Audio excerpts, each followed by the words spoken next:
6월의 첫날이자 첫 주일 저희들에게 주시는 하나님의 말씀 사도행전 말씀입니다. 사도행전 6장 1절 이하 7절에 있는 말씀입니다.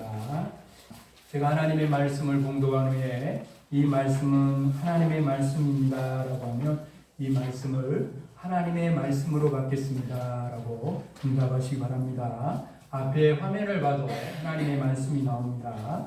사도행전 6장 1절 이하 7절에 있는 하나님의 말씀 봉독합니다. 그때의 제자가 더 많아졌는데 헬라파 유대인들이 자기의 과부들이 매일의 구제에 빠짐으로 히브리파 사람을 원망하니 12사도가 모든 제자를 불러 이르되 우리가 하나님의 말씀을 제쳐놓고 접대를 일삼는 것이 마땅하지 아니하니 형제들아 너희 가운데서 성령과 지혜가 충만하여 칭찬받는 사람 7을 택하라. 우리가 이 일을 그들에게 맡기고 우리는 오로지 기도하는 일과 말씀 사역에 힘쓰리라 하니 온 우리가 이 말을 기뻐하여 믿음과 성령이 충만한 사람 스데반과 또 빌립과 프로고로와 니가노르와 디몬과 바메나와 유대계에 입교했던 안디옥 사람 니골라를 택하여 사도들 앞에 세우니 사도들이 기도하고 그들에게 안수하니라. 하나님의 말씀이 점점 왕성하여 예루살렘에 있는 제자의 수가 더 심히 많아지고 허다한 제사장의 무리도 이 도에 복종하니라. 아멘. 이 말씀은 하나님의 말씀입니다. 이 말씀을 하나님의 말씀으로 받겠습니다. 아멘. 우리 임마누엘 여러분 인사하겠습니다. 잘 오셨습니다. 잘 오셨습니다. 반갑습니다. 반갑습니다. 사랑합니다. 사랑합니다. 축복합니다. 축복합니다. 우리 옆 사람 꼭 잡고 손을 꼭 잡고 6월의 첫날이니까 약을 먹을 시간이에요. 뭔 약일까? 우리 옆 사람 손을 꽉 잡고 이렇게 말합시다. 당신을 만나니 힘이 납니다. 당신을 만나니 살맛이 납니다. 당신이 바로 내 보약입니다. 할렐루야. 아멘. 그런 대로 알고 살아요. 사람만한 보약이 어디 있어? 그리고 오늘 제가 이 강단에서 전하는 말씀은 여러분의 인생과 영혼을 살리는 신구약 하나님의 진짜 보약의 말씀인 줄로 믿습니다. 아멘. 오늘 말씀 제목이 목사 같은 집사 이렇게 정했어요.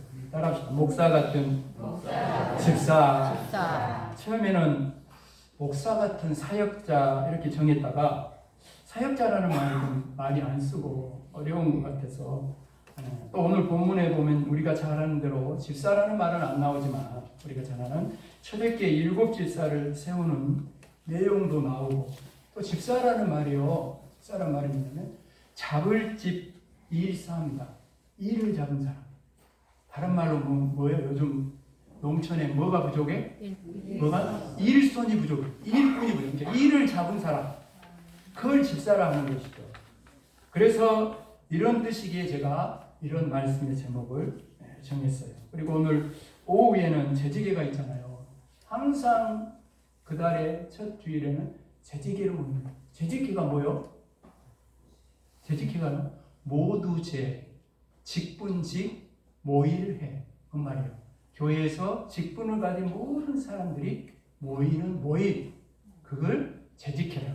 그래서 목사도 직분을 가졌고 또 우리 장로님, 권사님, 안수집사님, 집사님들 그런 분들이 다 모여서 같이 한 달을 살 걸 어떻게 하나님 원하고 기뻐하는 일들을 이루어갈 것인가를 생각해 보면서 말씀을 나누는 그런 또 함께 생각해 보는 그 재직회가 있습니다. 우리는 흔히 목사가 하는 일은 중요하고 집사가 하는 일은 그보다 덜 중요하다 이렇게 생각하는 경향이 있어요. 그럼 왜 이런 생각을 가지게 되었을까요? 뭐 여러 가지 이유가 있겠지만 여러분 목사와 집사 다시 말하면 목사와 평신도의 직분의 차이를 자꾸 신분의 차이로 오해하고 있기 때문에 이런 일이 생기는 거예요. 여러분 구약 시대에는 제사장의 신분이 되어야 제사장의 일을 할 수 있었어요. 신분에 따라서 직분이 달라졌습니다. 아무리요 제사장의 일을 하고 싶어도 레위 지파가 아니면 레위인 중에서도 아론의 자손으로 태어나지 않으면 제사장의 일을 할 수가 없었어요. 그래서 이스라엘 백성에 있어서 레위인으로 태어나는 것이 특권이요, 레위인 중에서도 아론의 자손으로 태어나는 것이 특권 중에 특권이었어요. 그럼 여러분, 신약 시대는 어떻습니까? 여러분, 신약 시대에는 예수님을 믿고 구원받은 모든 사람이 제사장입니다. 믿으십니까?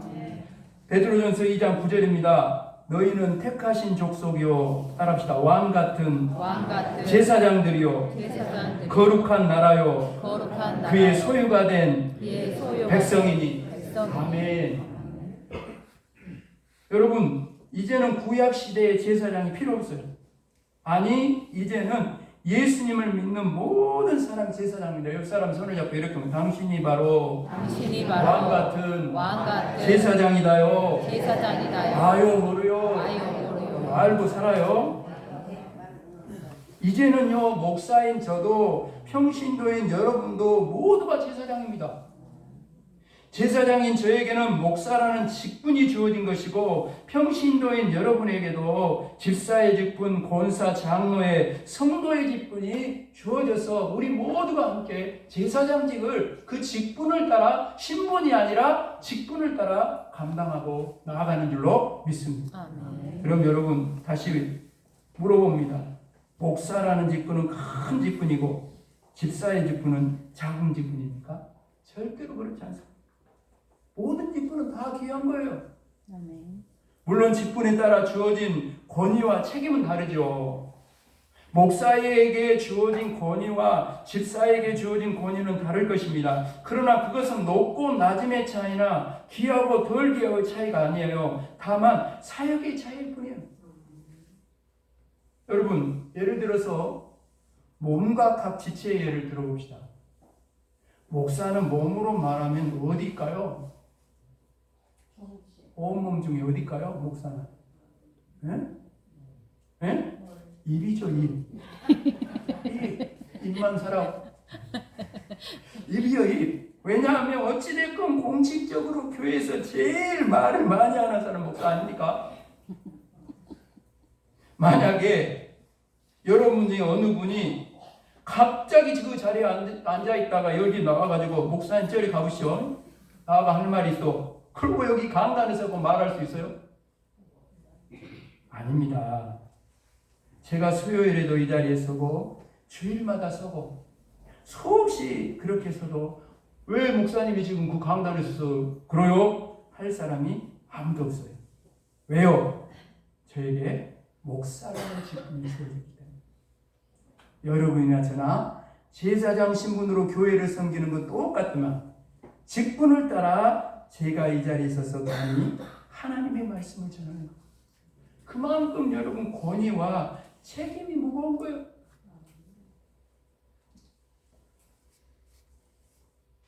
교회가 왜 이렇게 시끄러워요? 교회가 왜 시끄럽게 됩니까? 나라가 왜 자꾸 시끄럽게 돼요?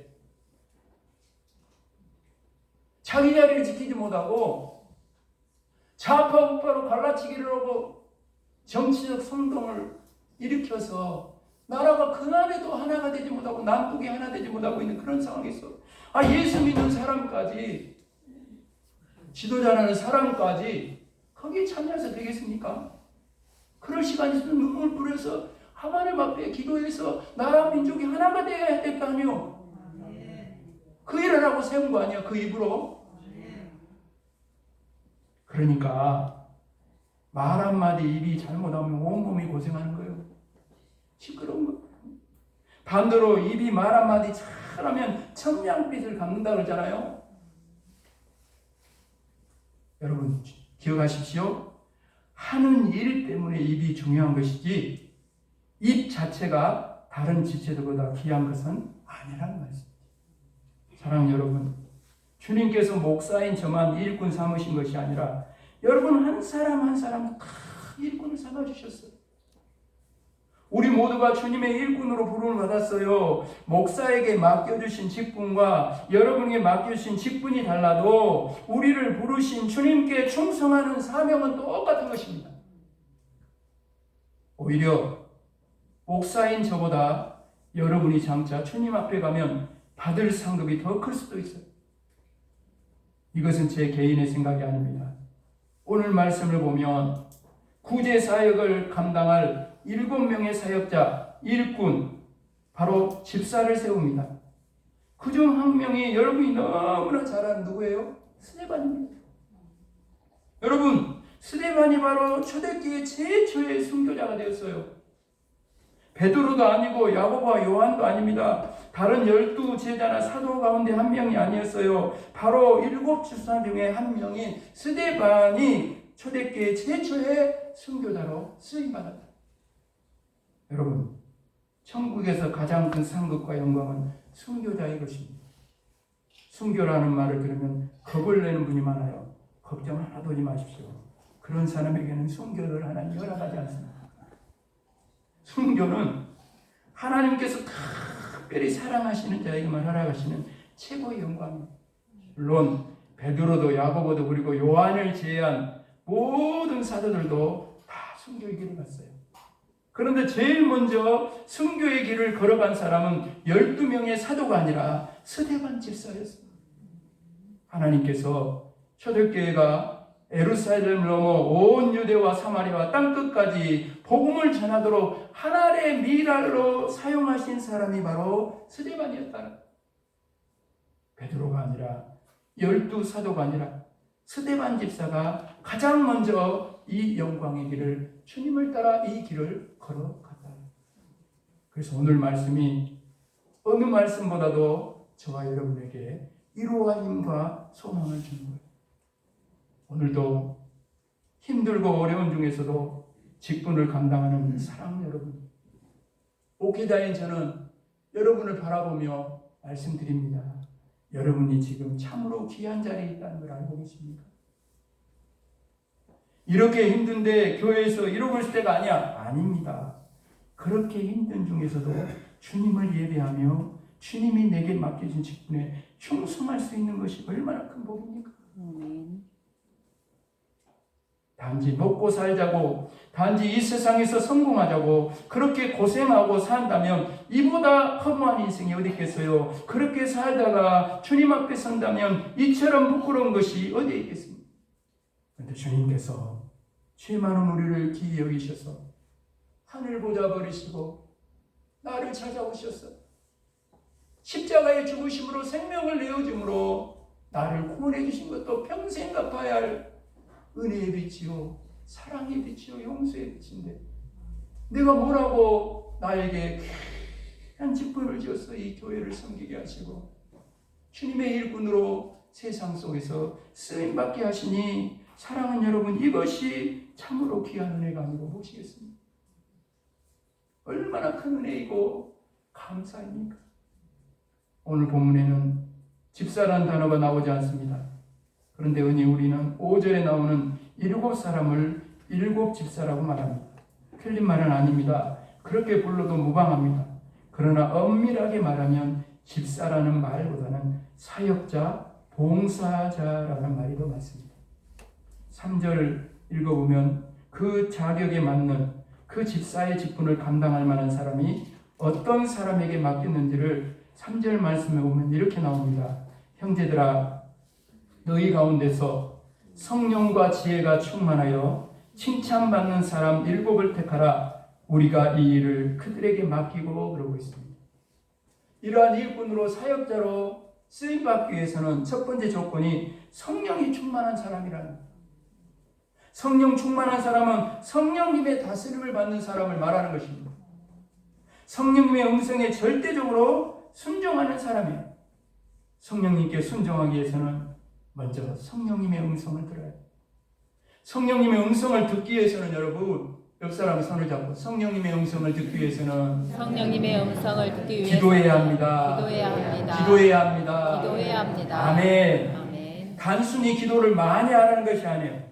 성령 안에서 기도하라는 거예요. 아멘. 성령이 시키는 기도 제목을 가지고 기도하는 자리까지 나아가야 된다는 거예요. 아멘. 내 생각을 따라 기도하는 것이 아니라 성령의 인도하심을 따라 기도하라는 거죠. 첫 번째는 성령이 충만한 사람. 두 번째 조건은 따라합시다. 지혜가 충만한 사람. 아멘. 여러분, 이 지혜는 뭔 처세술이나 장깨를 부리고 세상에서 성공하는 그런 지혜를 말하는 것이 아닙니다. 여러분, 여기서 말하는 지혜는 하나님의 말씀으로 옳고 그름을 분별하는 걸 말하는 거예요.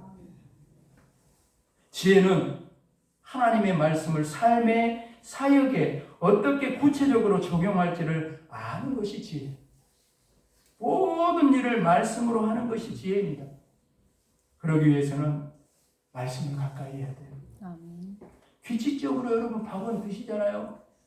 배꼽시계 울면 다 드시죠. 근데 왜 말씀은 그 시계가 안 올까? 왜 안 울어? 규칙적으로 여러분 말씀을 여러분 듣고 읽고 공부하고 암송하고 묵상하는 말씀을 통해서 그 말씀을 통해 세상의 지혜가 아니라 하늘의 지혜를 하나님이 보여주시는 거예요. 그 지혜를 따라가야 좌로 우로 나누지 않고 치우치지 않고 하나님이 원하고 기뻐하는 일을 삶 속에서 이루어가는 삶을 살아가는 것입니다. 사랑하는 여러분, 이 말씀 생활을 통해 하늘로부터 오는 지혜가 없으면 어떤 일이 발생하냐? 바로 일을 하는 사역자가 아니라 자꾸 일을 만드는 사역자가 됩니다. 세 번째 조건은 뭐냐? 따라합시다. 칭찬받는 사람. 칭찬받는 사람. 아멘. 여러분, 내가 아무리 성령 충만하고 지혜 충만한 것 같아도, 다른 말로 하면 내가 아무리 기도 많이 하고 성경을 많이 알아도 교회 안에서 다른 성도들과 관계가 아름답지 못하면 문제가 있는 거예요. 지만 뭐 성경 많이 알고 성령 충만하면 뭐해? 관계는 엉망인데. 그건 아니라는 거예요, 여러분. 그건 아니라고. 진짜 믿음은 가정에서, 교회에서, 그리고 세상에서 지금 내가 살아가고 있는 이웃과 성관면에서 여러분 마을과 직장과 일터에서 검증받는 믿음이 돼야 돼요. 우리 역사는 손을 잡고 이렇게 말합시다. 손을 잡고 어느 곳에서나 칭찬받는 사람이 되시길 바랍니다. 시작. 어느 곳에서나 칭찬받는 사람이 되시기를 바랍니다. 아멘. 이렇게 주님의 일꾼된 우리가 성령 충만하고 지혜 충만하고 칭찬받는 일꾼이 되면 우리 교회는 자동으로 오늘 본문 7절의 역사가 일어나게 될 줄로 믿습니다. 아멘. 7절 같이 읽어볼까요? 이렇게 쓰임받는 교회와 우리 모두의 삶이 되기를 소망하면서 7절 말씀 같이 시작. 하나님의 말씀이 점점 왕성하여 예루살렘에 있는 제자의 수가 더 심히 많아지고 허다한 제사장의 무리도 이 도에 복종하니라. 아멘. 성령의 능력으로 부흥하는 교회가 이루어지는, 바로 이러한 것이 초대교회 전통을 이어가는 교회의 아름다운 모습인 줄로 믿습니다. 아멘. 여러분, 겉으로 볼 때는 사도들의 기도와 말씀 사역으로 인해 초대교회 놀라운 부흥의 역사가 일어난 것 같아요. 맞습니다. 사도들이 기도와 말씀 사역에 집중하지 않았다면 이런 부흥의 역사가 일어날 수 없었을 것입니다. 그렇다면 사도들이 어떻게 자신에게 맡겨진 이 기도와 말씀 사역에 전심전력할 수 있게 되었습니까? 바로 사도와 같은 7명의 사역자, 목사와 같은 7명의 집사가 있었기 때문입니다. 헬라파 유대인들의 오해와 아픔과 상처를 위로하며 헬라파 유대인 과부들을 돌보며 구제 사역에 힘썼던 사도와 같은 7명의 사역자, 오늘 말씀 제목처럼 목사 같은 집사가 없었다면 7절과 같은 부흥의 역사, 성령의 능력으로 부흥하는 교회는 불가능합니다.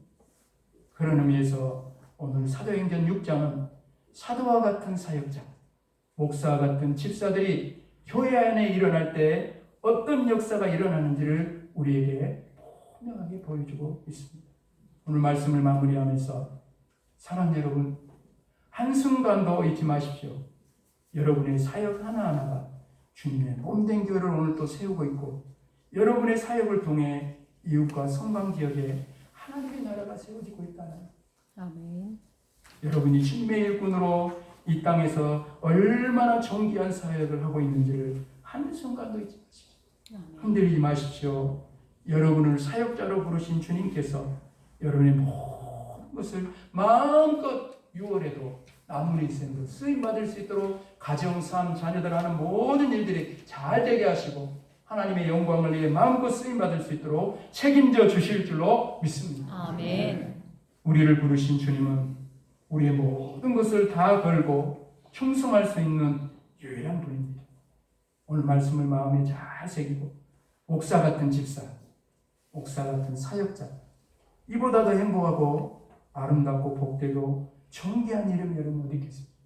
이러한 삶을 저와 여러분이 하나 되어서 이 일들을 잘 이루어갈 때 부족한 부분들을 서로 채워주며 자기 직분을 따라 사명을 따라 열심을 다해서 교회에 있든지 삶의 자리에 어느 곳에 있든지 그곳에서도 하나님을 나타내고 예수 믿는 사람으로 칭찬을 받는 그런 삶을 가정에서 교회에서 지역사회 속에서 아름답게 이루어가게 될 때 성령의 능력으로 부흥하는 교회가 이루어지고 그것이 바로 초대교회 전통을 이어가는 아름다운 교회의 모습이 될 줄로 믿습니다. 아멘. 우리 옆 사람의 손을 잡고 헤어지기 전에 다시 한번 목사 같은 사역자가 되시길 바랍니다. 사역자가 되시길 바랍니다. 시작. 목사 같은 사역자가 되시기를 바랍니다. 아멘. 네. 하나님 아버지 6월을 열어가며 귀한 말씀을 통해 우리를 깨닫게 해주시니 감사합니다.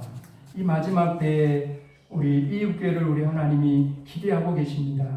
하나님 아버지 초대교회의 아름다운 모습을 다시 한번 바라보며 도전을 받습니다. 우리 이웃교회 몸된 교회의 목회자인 저나 직분 가진 또 성도 한 사람 한 사람이 이제는 제사장들임을 기억하게 하시고 맡기신 직분이 하나님 주신 은혜임을 알고 복으로 알고 자기 자리를 찾아서 직분을 따라 사명을 따라 아름답게 잘 감당해 나감으로 교회가 교회답게 세워지며 또 우리 이웃교회와 믿는 우리를 통해 이웃과 성방면에 많은 죽어가는 영혼들이 날마다 살아 돌아오는 복된 역사가 일어날 수 있도록 도우시고 역사하여 주시옵소서. 한 사람 한 사람이 목사 같은 사역자로 아름답고 귀하게 쓰임받을 수 있도록 도우시고 역사하여 주옵소서. 감사를 드리오며 예수 그리스도의 이름으로 간절히 기도합니다. 아멘.